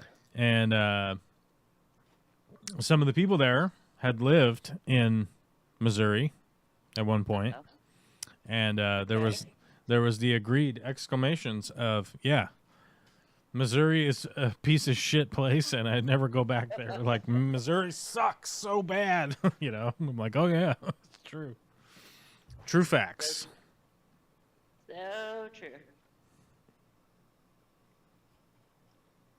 Although, I have to say, my little town really thinks it could live in Missouri. It could think that it's from From Missouri. I, Yeah. I often think Oroville thought that it had escaped from Western Washington and Missouri and just got too tired to go the rest of the way, but Right. it may have just been shooting for Idaho. Who knows? It is shooting for Idaho. There's a lot of Eastern Washington that's like they're trying to do the Idaho thing. Yeah. Yeah. Sammamish is up by him, yes. Lots of Native American place names up here, Mickham. Yeah, Sammamish is east. Yes. It's east and a little south, kind of between Issaquah and your area. Issaquah. I'm not near Issaquah, if that's what I anybody's know thinking. you're not. No. I'm not. No. No. I mean, But it's I could drive there. It would take a while, You but I could. could drive there. Take even longer on a weekend if you took 420. Weekends faster. Yeah. Really? Boy, not okay. I mean, we They've have smoothed out the highway a little bit. I don't know. what's that? It's always summer construction on 420, especially up in the north end, is always such a On 520, you mean? 520 rather, yeah. Yeah. 405, 520 is always such a time suck. So. I don't know if you've sat in the weekday traffic out here. I don't know, and I don't have. claim to I know. lived in but- Redmond for many years. yeah, it was But yeah. quite a long time ago. I mean, the traffic is rough. I mean, Yeah. to be nice about it, it is rough. And on the weekend, it's not as rough generally. Fair. Yes, there is construction, but I mean, they don't ever. It's pretty rare that they like shut it down, and say go around, And if they do, they normally put out a addendum that's like, hey, don't drive Don't this go way. there. You're going around, But yeah, I don't know. I mean, there's always construction though. That's the thing. It's a really weird area, guys, because it's laid out very much north-south with just a couple of east-west branches. It's definitely, since having the coast on one side kind of stops everything. There's Sound, water. technically. Yeah. There's water. There's Lake Water Washington. on one side, mountains on the other. Yeah.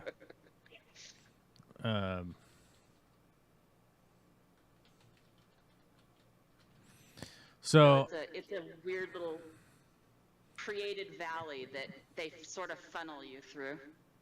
here, I'll show you guys. I'll show you guys what she's attempting to explain. Thank you. So I really can talk.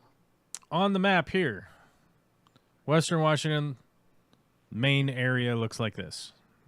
It's like this, okay?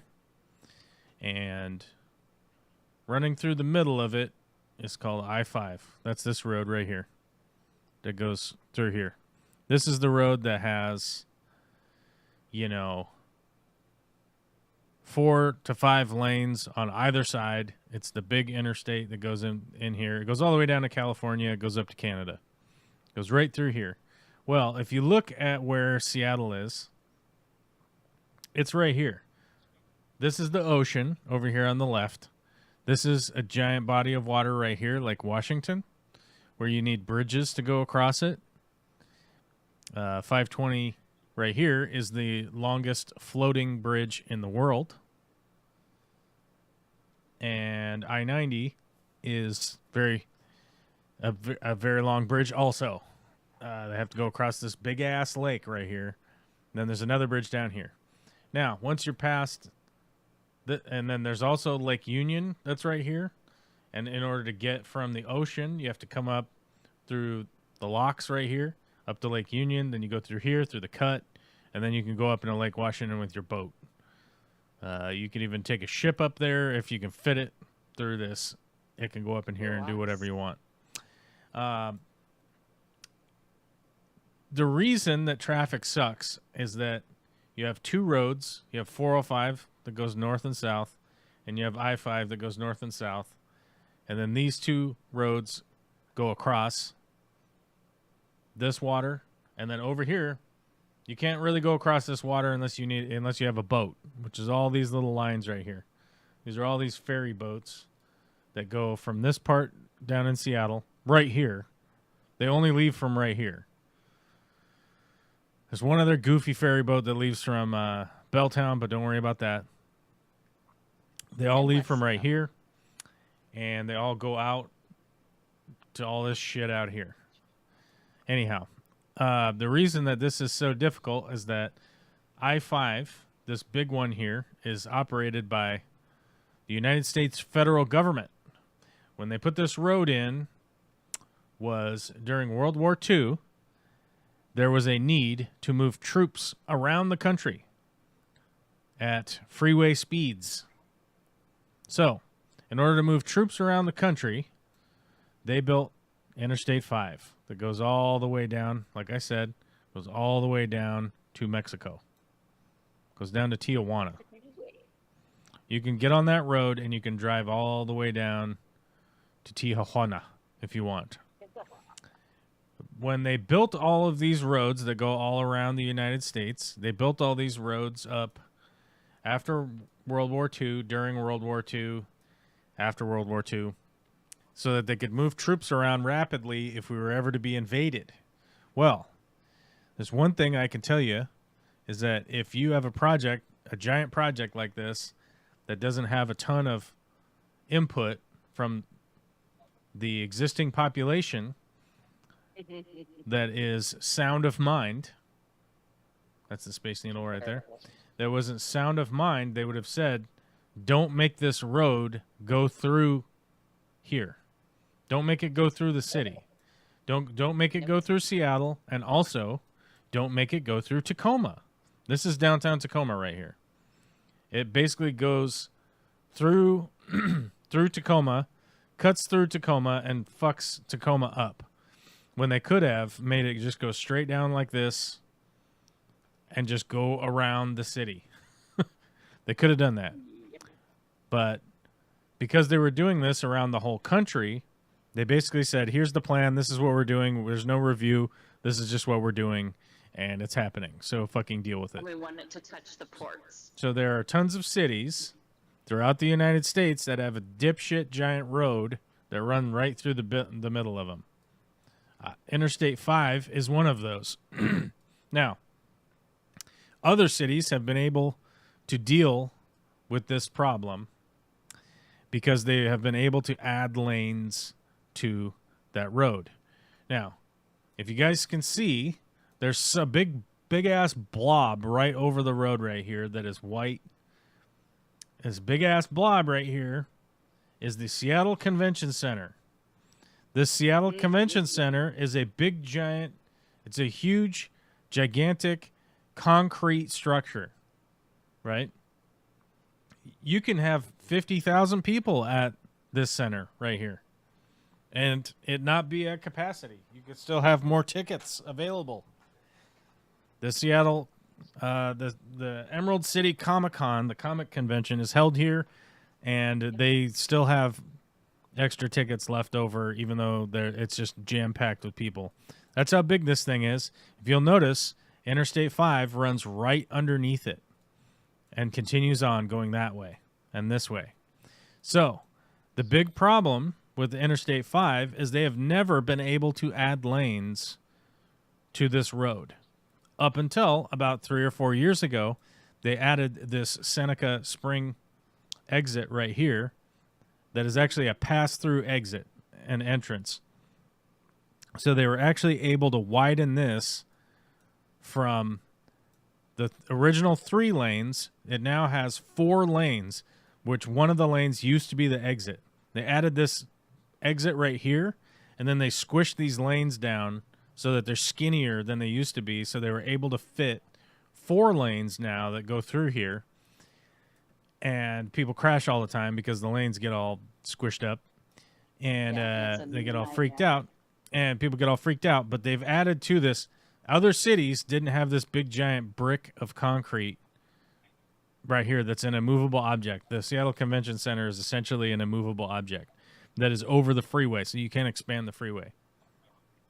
So this freeway has always been here. You've been unable to move it, and it is always a fucking disaster because you come up this way, and every time it goes through the middle of Seattle, it runs into wherever the hell that convention center went. It runs into this convention center bottleneck right here. From the north going south and the south going north, both directions run into that bottleneck. You'll notice that the road gets skinnier right here.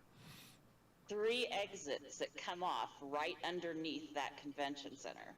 There's Olive, Spring, Seneca. There's maybe Howell, I think, is the other one. Olive Howell might be one. I can't remember.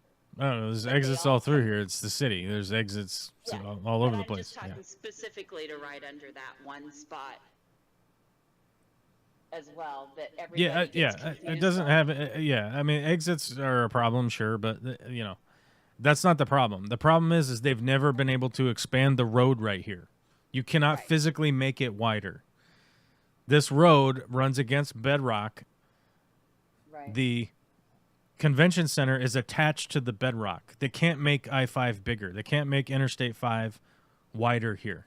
If you go down to, for instance, if you go all the way down to LA and you go to I-5, where the fuck is it?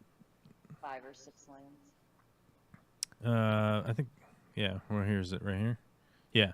So you'll notice right here, they have 1, 2, 3, 4, 5. It's 5 and 5 right here. There are points where it gets like fucking 12 wide. It's fucking wild. But they're able to expand the road in order to just keep traffic flowing. Although traffic sucks in LA, at least they can amend it. In Seattle, you cannot make that road. You can't make I-5 bigger. And here's the other issue. When I zoom back into Seattle, we're going to go back down here. Every little piece of land that is right... Wait, where the fuck did I go? I lost track. Okay, here we go. Every tiny little piece of land right here, either to the left or to the right of the freeway, is not really densely populated, but let's say you have a house right here on the corner of Cherry and 9th, or right here, the Trinity Thrift Shop, or this is the Bishop Lewis work release right here. So this work release building right here, I guarantee you that work release building right there is probably $5 million property to buy and then bulldoze and try to put more road to the right or to the left. And that's going to be like every inch of fucking land through here, heading up through this way. And it doesn't mean just because you bought that land that A, you'll be able to build the road, or B, that the land there could actually handle more road being built on it. So yeah, because a lot of that land up to there is built on sand and piers. They reclaimed a ton of Seattle.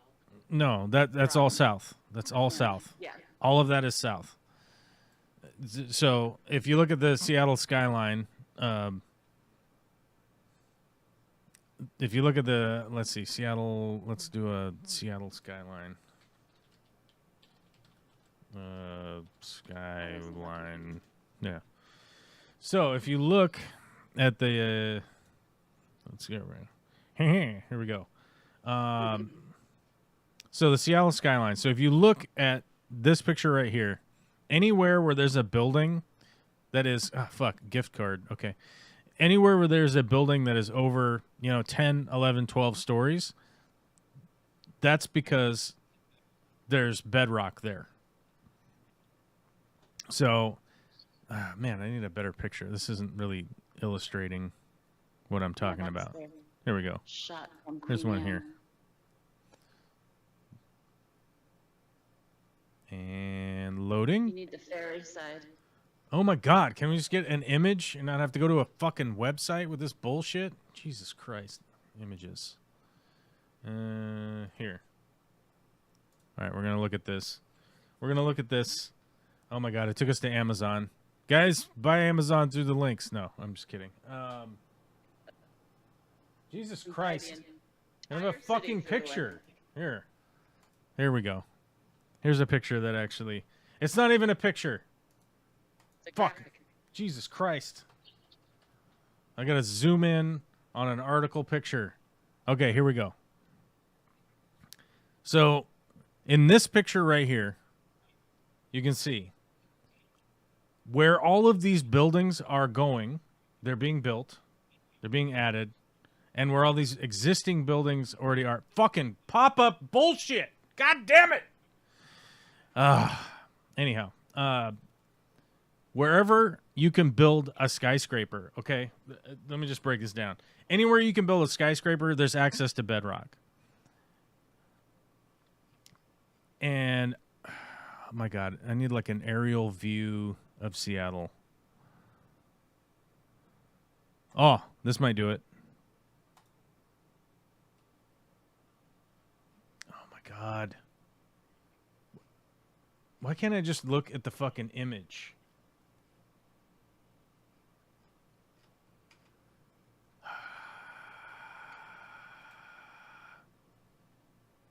I want this image. I just want to... Do I have to save the image? Or can I just fucking go to it? No. Can't go to it. Get redirected to a website. Oh, does this just gray it out? Oh my God. We have an interactive map. Oh my God, we're glorious. Okay, here we go. We were too zoomed in. All right, we're going to bring ourselves... Oh, hold on. I got to fix this. Remove. Add source. Here. This is actually to scale, and it actually makes sense. There. Okay.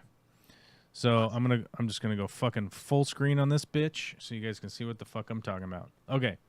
So when I was talking about Interstate 5, that road is right here, and it runs straight through and goes that way, and then goes whoop over that way. This interstate is... Motherfucking goddamn it, you son of a bitch. All right, there we go. I wanted to enhance, but it like closed the image. Oh, okay. Control? I don't know. This interactive map, while cool, is like freaking out. Pain in the ass. It's freaking out. Okay, so this big road runs through here.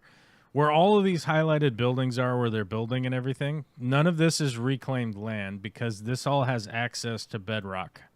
All of this has access to bedrock in Seattle proper here. You can't build a 40-story building. You can't build a 20-story building. You can't build a 115-story building. You can't build any of that shit on anything that doesn't have access to bedrock that is around. Now, everything in the background here, I was trying to zoom in to what is called the industrial district. Well, it won't let me zoom in. It's freaking out now. Google Earth is freaking out. Anyhow, everything back here, all of the dirt and everything is where all the dirt used to be is where all these buildings are.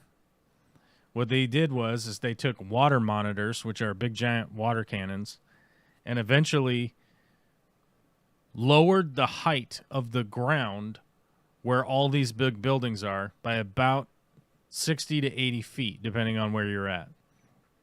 All of the dirt that was removed was pushed back here, where all of these little tiny warehouse-type buildings are that do not have extra stories built on top of them.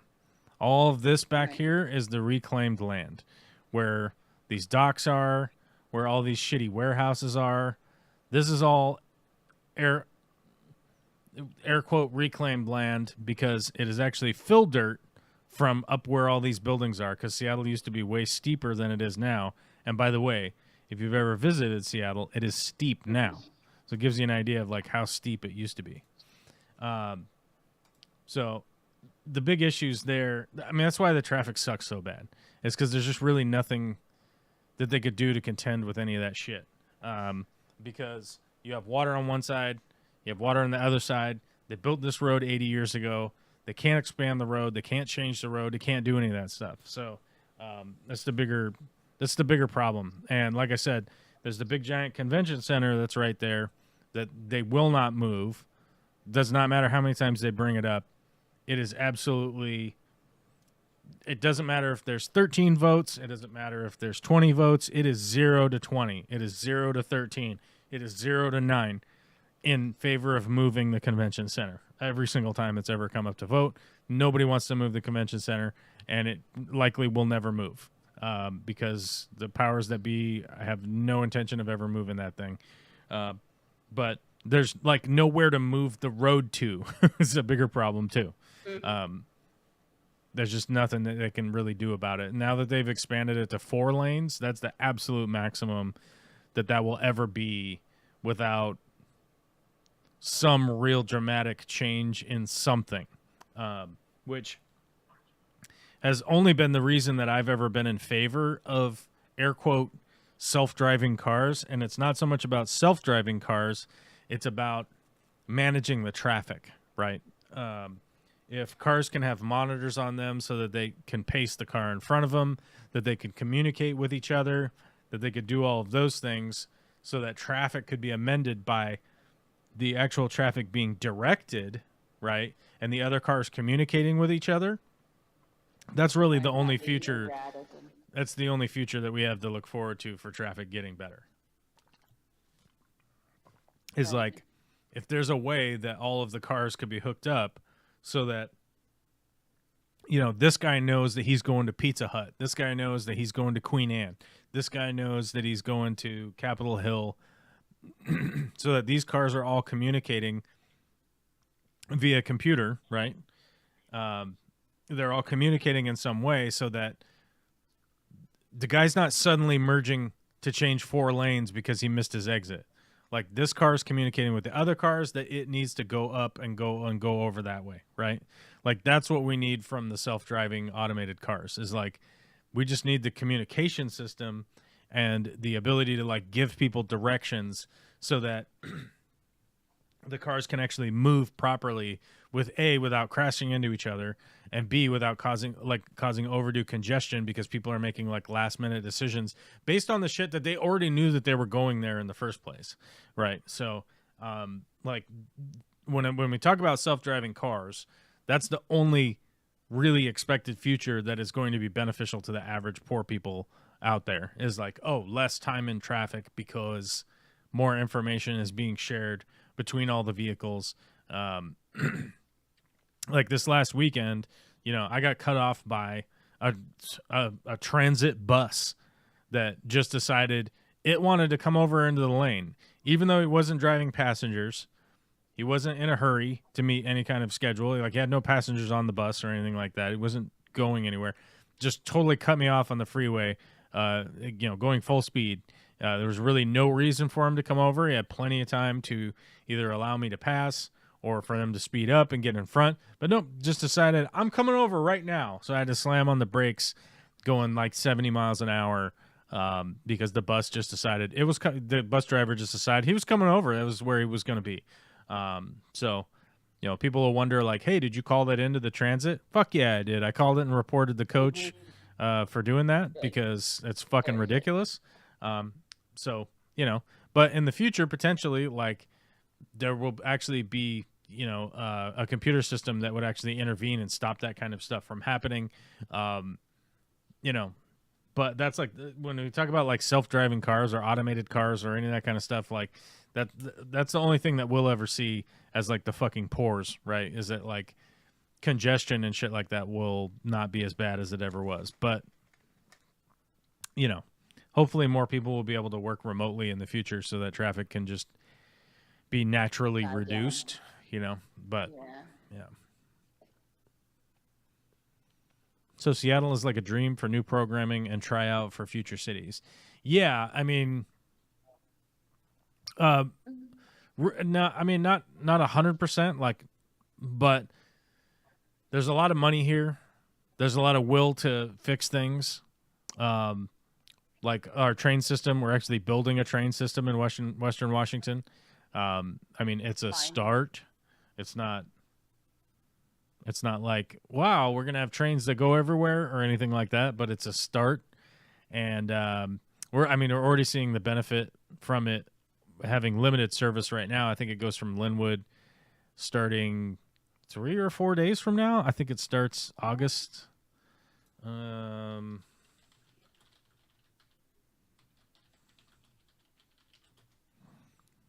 saw him test driving it the other day. And it's been an uphill battle the whole way with that type of thing, Mickham, because the people will vote for it, but then various city councils or whatever, or the state legislature will come in and try and deny it, and then we have to go back and reforce it, and the train being an excellent example of that. Pretty sure that was voted on at least 3 separate times, even after federal funds were offered for it. Oh, never mind. It starts August 30th. So they're doing the test drives right now. Test driving the tracks. But you know, it's just the train is limited currently right now, and it actually does help as a public means of public transportation. But it has been really difficult in the U.S. to even try and get public transit done. Here's the crazy thing: if we go back to this Western Washington map, and let's see if we can't find it. Train.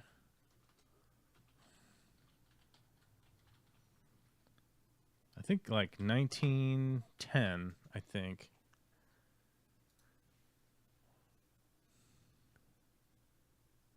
Yes, we are at the top of the fault, and they expect there to be a big earthquake, and we are surrounded by live volcanoes.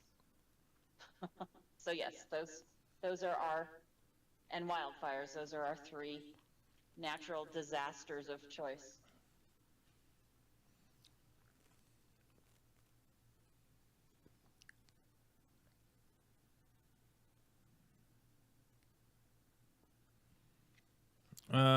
We have earthquakes, volcano. I mean, I don't know. That's the Earth, you know.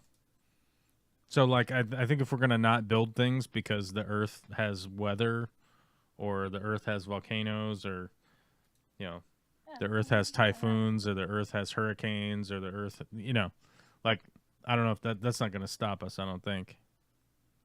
I've been up at the top of Columbia Tower on a windy day. It's pretty freaky to listen to it on its rollers, because they've got all that stuff in it for the earthquakes and such.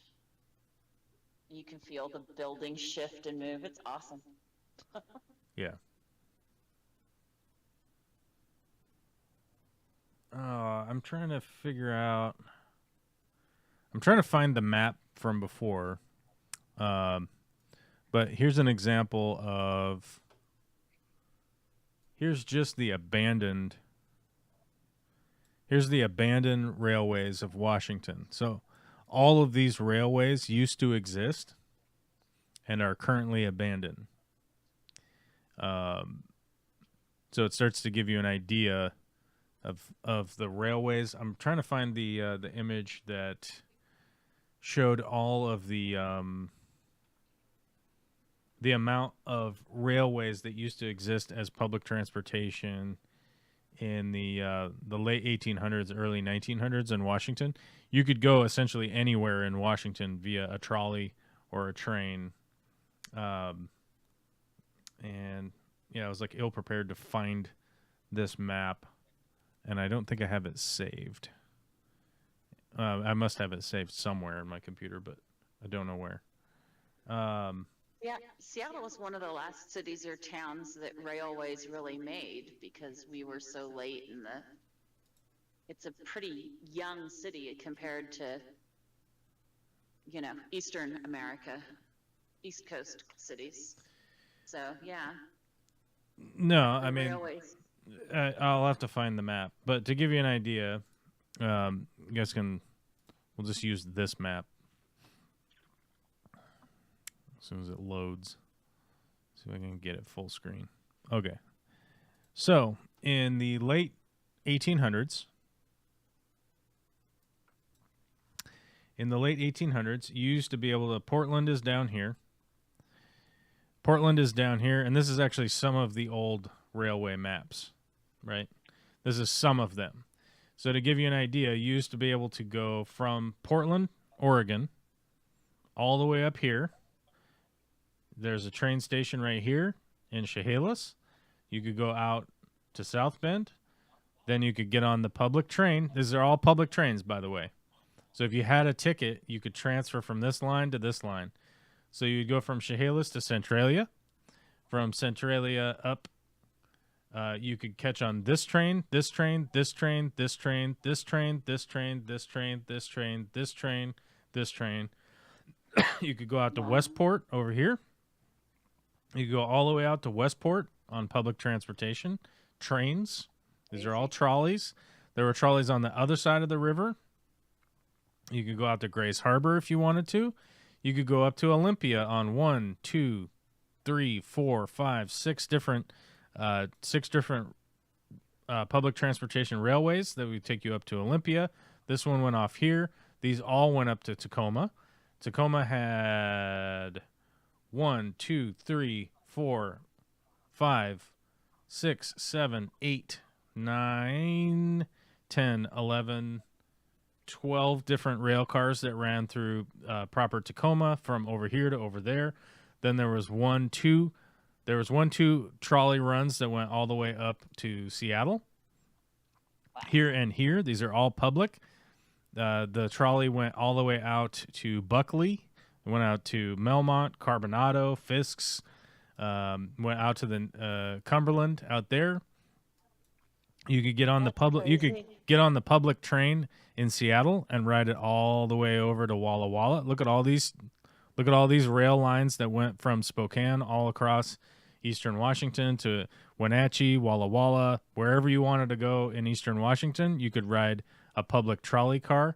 You could even go out to where's the Cooley Dam? Cooley Dam's around here. Here's Hanford. You could take a public trolley out to Hanford if you wanted to go get nuclear. I never knew it was so extensive. That's awesome. This is the thing that's fucked. This is the fucking insanity that is the Americas, right? You could take a public trolley up here. You could go all the way to Vancouver, Canada on public trolleys. You could go up to Bellingham up here. You could go out. You could go everywhere on a train. We uninstalled all of these trains, right? That's what we have to understand as Americans. All of these trains went all over everywhere. We removed them. And as a matter of fact, when I worked on Lake Union, I worked on South Lake Union, they were redoing the road out there to put in a trolley car, right? That goes around the South Lake Union. It's the South Lake Union trolley, otherwise known as the Slut. During the building of that, there are so many old railways in the ground that when they were digging down to install train tracks, guess what they found? Train tracks that they didn't know were there because they just asphalted over them a bunch of times. So they go, oh, there's train tracks down here, but they're like fucked. We have to remove them. So, okay, they remove those. But just as an example of like, there were so many rail cars running all over the place. And I believe 1932 was the last trolley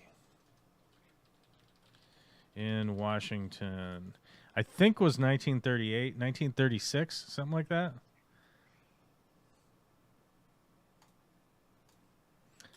State. I think it still exists if you go up. Yeah, here it is. Spokane's last electric trolley meets its fiery end on August 31st, 1936. All of these trolleys just went out of business because people bought cars and drove cars around. And we got rid of public transportation because people were driving cars around because they were motivated by Henry Ford forcing the Federal Housing Authority to make suburbs, get rid of downtown proper.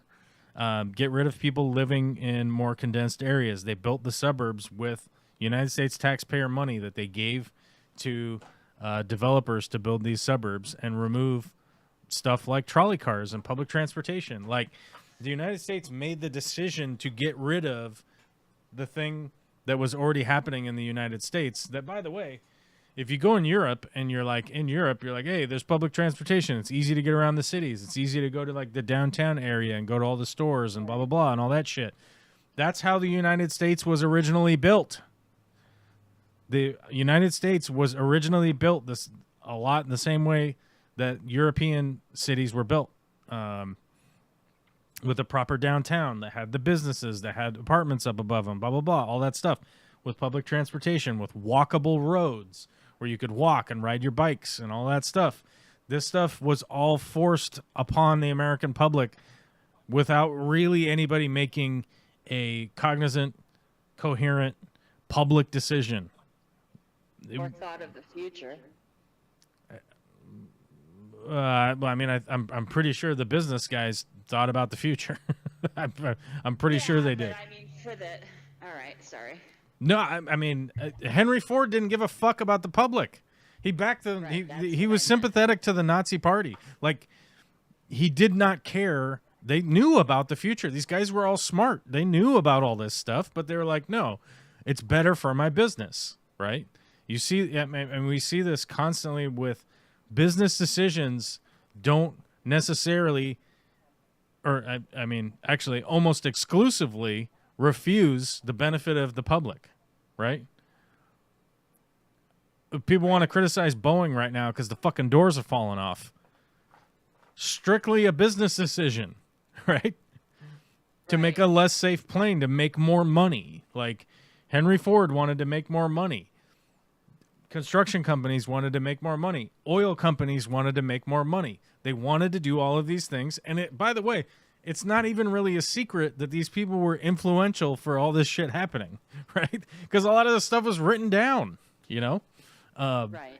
And that's why it's like, you know, we get into arguments with people that are like, oh, the Confederates, you know, it's heritage. And it's like, they wanted to keep slavery. No, they didn't. They was states' rights. And you're like, bitch, the shit's all written down. They gave public speeches about how they wanted to maintain slavery, and that's why they were having that, right? But it's the same thing with like, why is America the way that it is? Like, it's all written down that like this shit all existed, and we just got rid of it.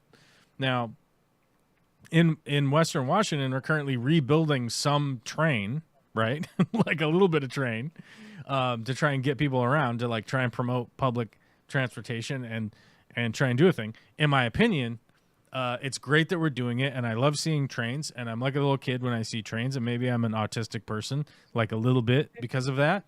But like, I love seeing trains, whether they're freight trains or people trains or whatever. I love seeing them. They're great. But it's like all this shit was written down. Like, all these decisions were like made by coherent, sound thinking people that just turned their backs on the benefit of the public. They knew that they were doing that. It's not like they could claim ignorance, you know. Right. You know, it's like when they say like, well, why were they testing all this radiation on people like during the bomb tests, right? Like, everyone knew that radiation was bad for you. All of the scientists and everybody and the administration had all been briefed that like, it's not good to get exposed to radiation. Like, this is not good. But they were like, oh, well, we have to just do it anyhow.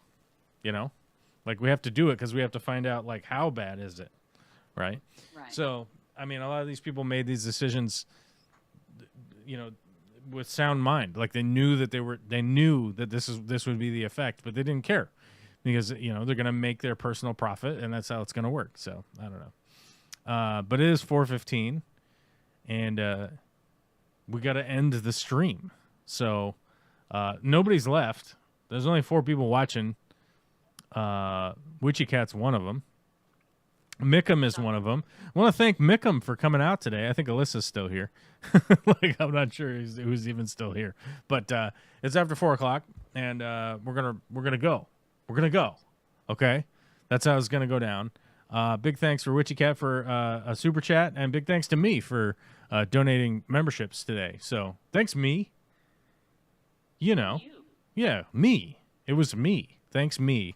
And thanks for everybody for hitting the like button and all that bullshit. We'll holler at you later. I'm working on editing some videos. No promises, but I'm working on it. I'm having to buy new software.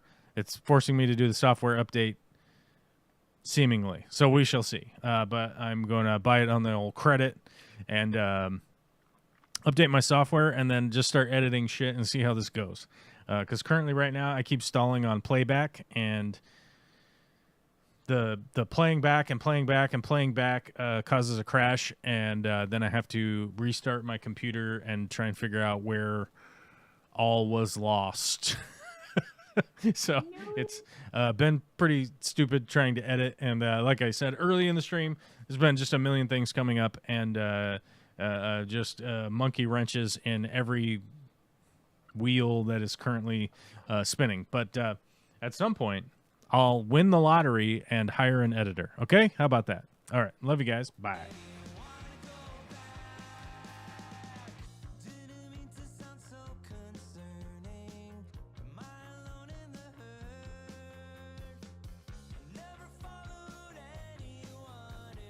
Not in my world.